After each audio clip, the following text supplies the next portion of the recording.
What's up guys, it's Mike with Shallow Reefing, come back at you with another video. And today, I never thought I'd be making this video, but it's been 1 year since I first set up this 200-gallon Innovative Marine EXT tank. I am blown away with how well it's done. I have some numbers, I have a couple things to run through you guys with just how the tank's been doing, and it is looking good because if you saw my last video, I did that yearly maintenance. Now it's time to dive in and see what all has happened in the last year, giving you a shot of all the corals and letting you know how some of the pumps and everything are going with the tank. So let's get started. Also, if you could please give me a subscription, because 80% of you guys are not subscribed to watch my videos. It costs you nothing, it takes a second to do. Please do it, and then let's get started with this tank. Future Mike realizing I forgot to tell you to stick around to the end of the video because there's a very special announcement coming. You don't want to miss it. So let's go over the basics. This is a 6-foot long tank. It's 30 inches front to back, and it's about 21 inches tall. Where the water is, it's probably about 20 inches tall. So this was bought with an external overflow, so I have completely unobstructed access to the tank on the inside, and it made it really easy to plumb. And I had way more room under the sump to kind of do everything I wanted. And it's pushed off the wall probably about 6 to 7 inches, which gives me just enough room to kind of get behind there and route some cords whenever I need it.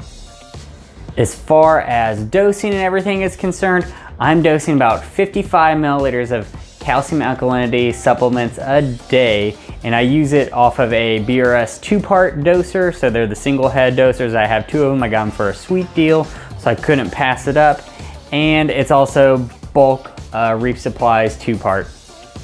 Speaking about the levels, currently my salinity is 35 ppt. I use that Hanna salinity checker, which is awesome. I highly recommend it, but you do have to recalibrate. I found every 3 months is about the sweet spot because I went 6 months and my ranges were way off. My alkalinity is at 7.5. Now I ideally want it at like 8.5. I think 7.5 is a little low. So I'm gonna try to bump that up a little bit with some, just a little bit extra supplements here and there. Right now, my calcium is actually dipping too. I usually like to keep it at 430, 440, and it's kind of dipped down to 420. So you can tell everything's starting to kind of ramp up and take off right now in the tank, which is awesome. That's exactly what I want to see. Same thing for magnesium. I usually keep it around 1410. It's at 1380 right now. And the crazy thing is my nitrates are like at 2 parts per million, which is crazy. Last time they were at 10 in August, and now they're at 2. So I wanted to check my phosphate, and that's at 0.06. So all my nutrients are super low. And if you saw my maintenance video, I hated cleaning out my refugium. It was growing like a bunch of hair algae and stuff. So I've just completely taken my refugium offline, hoping that maybe my nutrients will start rising and I won't have 2 nitrates and 0.06 phosphate. As far as any coral supplements or anything, I was dosing AB Plus by Red Sea, but I kind of ran out, so I'm waiting for BRS's sale to come on, their Black Friday sale. That way I can buy way more AB Plus because I go through that like crazy. I'm also dosing Chem Fuel, which I really do like because it gets some of those minor and trace elements in there, which if you looked at my video doing the ICP testing, you saw that there is no strontium in that. So I am dosing about 5 milliliters of strontium every week to every other week. Now I know I'm supposed to be testing for strontium, but based off of the previous ICP testing on my 80-gallon, I'm pretty confident that this dosing just 5 milliliters every other week is doing just fine. Now, as far as feeding these huge corals that are growing, I mean, look at that, the thing's beautiful. Oh, look at the royal grandma's just chilling there, posing for the camera. So as far as feeding this giant coral here, I like to spot feed with Reef Chili. So what I'll do is I will put like Chem Fuel in first, or AB Plus, and then sprinkle some Brightwell Amino, and then I shut off all the pumps, and then I, target feed all the big meaty corals, and they are doing well. I'm still doing probably about a 20-gallon water change every other week. So 40 gallons a month, you know, not the best, but I think the most important thing for me is to get the detritus out of the sump and pick off any hair algae, because you guys know I'm still kind of battling a little bit of hair algae over here. I mean, it's super minor, you can kind of see it right there. My tangs, yes, you too, where'd you go? There you are.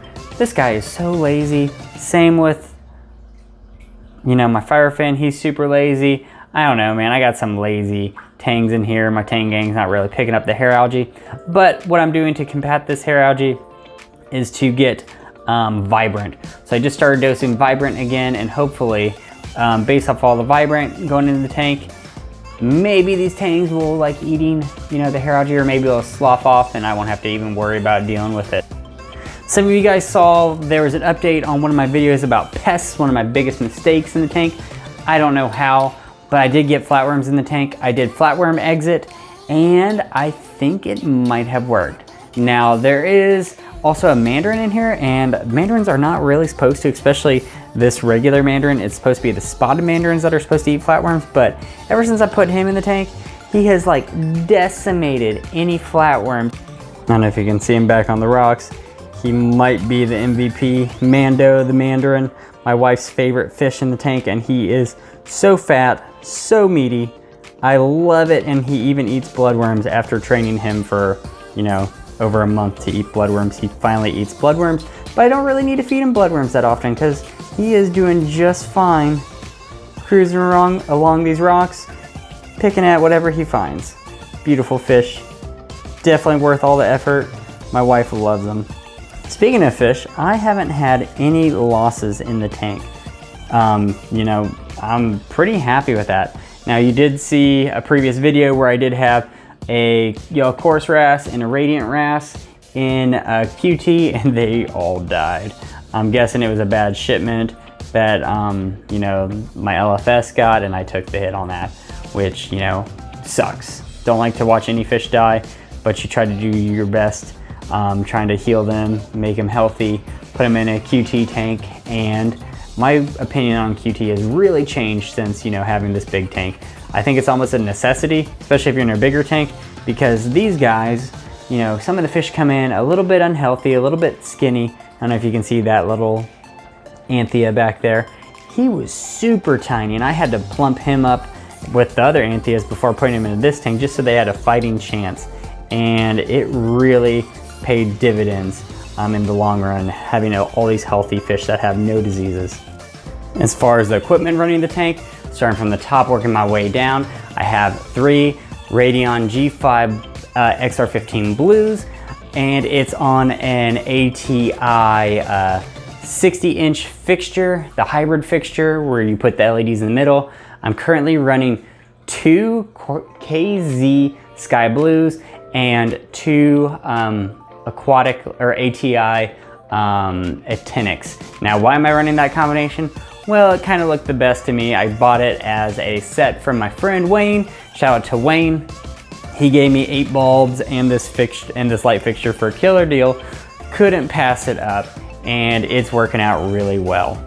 As far as pumps, I have 2 Octopulse Octo 4s on the tank, and they are doing really well. I have them running at about 80% power. One of the things I do like about these pumps is that it's so easy to clean, and they are moving a ton of water. Now, the bad news is that they kind of decide to push sand all across the tank just because it is more of a directional flow. I would rate them as, if you have an MP40, it'd probably be like an MP45, MP50. It's a step in between that MP40 and MP60. That's how I see these guys now. I do miss my gyres because I miss that wide flow that kind of moves everything. But I think with these, my plan is to have them going across the back, over top all the SPS, and having the gyres more in the front, moving water across the front and hitting more of these LPS and giving them more of a softer, gentler flow that's wider spread. Moving down to the sump, still, you know, put my quilt batting over top the filter socks, making them last a little bit longer. Got to clean these out eventually. I'll get to it. Still running that Regal INT 150, and it is actually, sorry, it's 200. I'm an idiot. It's a 200. It's kicking butt, love it. And I have, you know, 2 heaters down there. One's a Finex and one is that BRS one that's used on the controller. Like I said before, took this sump offline, this refugium section. I still have that cheap little, it's like a UV sterilizer, but it's like a 9 watt. I mean, it does like nothing. It's pretty much just there for water circulation, and that was about it. And then over here, I still have that Varios 8 pump. Where are you at? Which I do like. The one thing I really don't care for Reef Octopus is that their cords are super short, and I don't feel like I should have to buy a 3-foot extender because you only give me 6 inches, or not 6 inches, 6 feet of cord. When we're getting a Varios 8 pump, we need more cord. Like 9 foot is minimum because you're putting this on a honking tank. Now I do like this little float switch that they have there. That's pretty great. That's really come in handy. Got my bougie ATO reservoir, the hydrophil reservoir from Innovative Marine, which is really nice. I like it. You know, if I didn't get it because I got credit for having that little imperfection in the tank, you know, I probably wouldn't have bought it. I'd use a 20-gallon tank, but this is super nice and easy to fill up. Speaking of the pumps, yes, the hydrophil is on the back. It is working still, and I have the line run all the way down because they didn't give me a stupid cord or anything like that. I guess I kind of need to put that watchdog on the bottom because that's not going to do me any good right there. Huh, good thing to know. But as far as the hydrophil, now I have noticed that those little sensors for the hydrophil, let me zoom in on it. Those little sensors right there have not failed me twice, but they get so low before it fills up, and I've even raised these a couple times, that my pump, the auto shut off, kicks on, which is kind of crazy to me. So I don't know what's going on with those sensors. It's only been twice in the year that I've had it, so not bad, but not great either. I mean, I miss my Tunzi. The Tunzi's actually on the frog tank because I need to trust that more, because I can dump, you know, all 15 gallons into this tank over here, and it's gonna, the sump will handle 15 gallons and the tank will handle 15 gallons. But, you know, this little guy over here, whoops, won't hold 5 gallons of the ATO with Kalkwasser in it. Now, one of the things I really like is my control board over here. It is working out really well. Now, what I wanted to do was actually take this out of here and make its own separate cabinet. The problem is, if you just listen to what I said about the Reef Octopus stuff, my cords will not reach with the Reef Octopus crap. They're just not long enough. So the Reef Octopus stuff fits perfectly right here, you know, no problems. I know I got a lot of Reef Octopus controllers, but yeah, I mean, they just would not fit if it wasn't like right next to the sump, which I'm kind of disappointed in for Reef Octopus. With these bigger pumps, you would think that they would give you more cord length, and I don't want to spend, you know, all this money to move it, because I would also need to do something with these float switches. The whole reason to have these float switches is a redundancy. Now, I don't know if there's an extender for the float switch or I could splice it or whatever, but they're pretty short.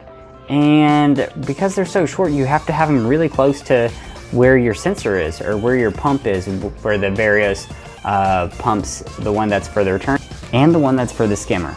So overall, Reef Octopus, I mean, it's good. It was super easy to service, but these pumps and putting them here, you have to put them pretty close. I don't know. Would I do it again? I don't know. I saved the best for last, a coral update.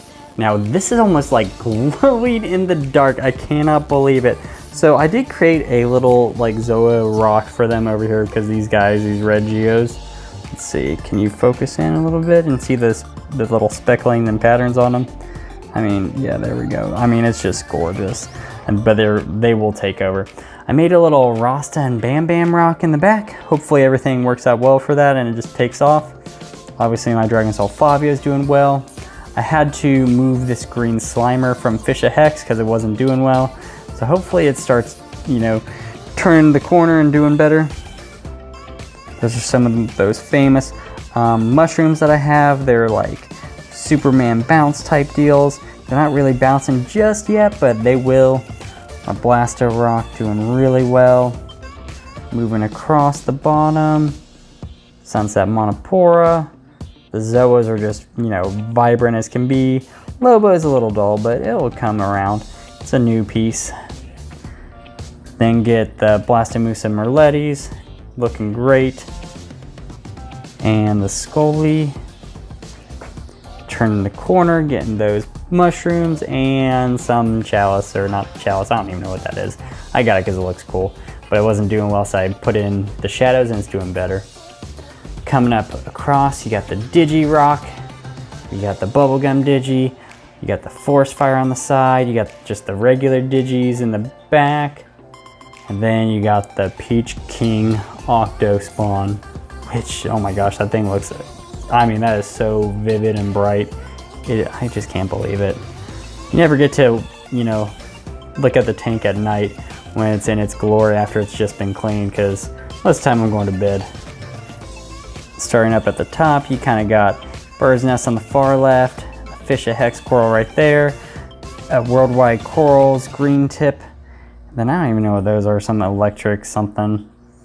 And then coming up and you get the Walt Disney. Now let's do a top-down view so you can see how crazy this thing looks. No, I'm not kidding, it really does look like that. This is true to life. I was kind of worried that it wasn't getting as much, you know, light as it needed, but it's just doing really great. If you can see on the back, I kind of threw some, you know, Hollywood Stunner back there and some Monty Cap right there because I didn't want it to take over the front of the tank. You get, I don't even know what this thing is, but it's beautiful. It's got some pinks in it, and it has almost like green that's popping out, but like an off green, like a pastel green. Moving over here, Strawberry Shortcake. Moving down, don't know what that is. That used to be green, now it's kind of like a blue. I'm not really sure why it's kind of blue, but you know, it could be more of the flow. Got my A-cans here, well, Micromusas right here and here. Going over to the Favia, and then the true A-can Echinatas. Those things, I put them in the corner because you need to put these babies in the corner. Surprisingly, they haven't stung the frog spawn yet. I think it's because how the water current, I don't know, the water just kicked on. You can kind of see how it all kind of moves across. Actually, sorry, these aren't frog spawn, these are hammer. Cabbage leather back there. I believe that's, that's not Pavona, is that Pavona? Pavona. This baby's breath Favia has just been hanging on forever. Candy cane coral. Bunch of no-name acros that I kind of threw together. And then that stylo, I kid you not, that stylo was a maricultured piece that I got, and then I cut off like a little V, like a little nub of it, and put it in here, and it has grown to be bigger than the mariculture piece that I had. I mean, it's crazy. Got a Bird of Paradise right there, moving across, Garf Bonsai, Shades of Falls on the corner, Satosa. That was a Jedi Mind Trick, I believe. Got the hammers. This is supposed to be a frog spawn as well, green with blue tip, and that's a toxic green frog spawn. And in the back, you got your Hydnophora, I believe. My clowns have been like attacking me, so they might be, look at that. Nemo and Maria are just jerks. So she might try to come up at the top, but you can see she kind of dug some of those. I think those are Phovites. Into the sand, so I kind of need to adjust that, but everything is just looking so good. No words. I'm just really happy with how everything turned out. I mean, I couldn't be happier. Everything is kind of gone according to plan for the most part. Oh my god, just kidding, I just realized that thing fell off today. Oh my god, that's a stag. That was right there. When did that fall off? Why? Okay, well, time for me to reach in and get that puppy. But, oh wow, there's some pink growing on that coral. So that one right there in the middle is the same as this. I wanted to see what different lighting and different flow patterns would do. This is more light and more flow, and you can see it's a little bit more vibrant. All right, well, I guess I need to go down and get it. But man, look at that Duncan. That Duncan's a showpiece. Like, geez. You know, it doesn't do you justice until you kind of look at it from this angle. It's way bigger than softball. It's like almost a volleyball size. And the sun-kissed mushrooms are kind of spreading, which is great. I know one of you guys is gonna comment about sending it to you. I can't remember who it was, but some guy wanted it as a competition. Shout out to you, I forgot your name, but it's there. Maybe if it splits, we'll see. Well guys, that is about it for the tank. Now, have I had some hiccups along the way? Yeah, we all do. Had the flatworms, took care of it. Had an alk issue because I don't know what happened, but somehow like a line got loose. I'm probably gonna chalk it up to my son going into the cabinet, but luckily I was able to catch it and slowly adjust everything. Now we all have setbacks and we all have little things here and there, but the one thing I've noticed, oh yeah, and I forgot about the STN that started happening, which I also think is because my son was playing with that acrylic box and something got on it. Now, I mean, the best advice I could give you is pay attention to your tank, test it and look at it. Because just by testing and looking at it, I was able to save my tank from a couple major issues right off the bat. I was also really, lucky, or maybe I had the foresight to always have a large amount of water on hand and have GFO, carbon, and Brightwell Pureit on hand too. I also think I have Phosban in there as well. So I have a little bit of everything to combat almost any situation that arises, especially in that department where it's like, oh, I might have something in the water. But just being really prepared and always testing your tank and being on top of your maintenance can really help you, go from a couple month tank to a year-long tank, and hopefully, let's hope I can get to 5 to 10 years with this tank. I don't know about 10 years, but 5 is definitely doable for me. Now there's one thing that I really want to tell you guys, because you know how I was like, okay, my New Year's resolution is to be successful because I have a kid, and I didn't realize how much stuff this kid's gonna get into, my fish stuff. He loves it, he loves feeding the fish, he loves it all. Now, the really exciting thing about this is my wife's pregnant again. So she's about 20 weeks pregnant, and we will be expecting another son coming in due March, but most likely will be here in February. So hopefully I can keep this up with not 1, but 2 kids. You never know. I doubt that it's gonna be as easy taking care of the tank and 2 kids, because 1 is just a handful on its own, but I will update you on that, and you will also see little snippets of my life, especially with my sons. I'm definitely gonna be converting those guys into reefers. 100%, one day they're gonna do my water changes for me. That is the goal of any dad, I promise you. So guys, if you like what you see here and you wanna see more, click the subscribe button. Also, give me a like and comment below, what do you guys think about my 1-year update for my tank? I'm really happy, I'm pretty proud of how the tank's been doing, and I really have some cool things coming in the future. Promise, I said that a lot. One day I'll get to that par testing because it's driving me nuts. I know it's driving you nuts. So guys, I will see you next time.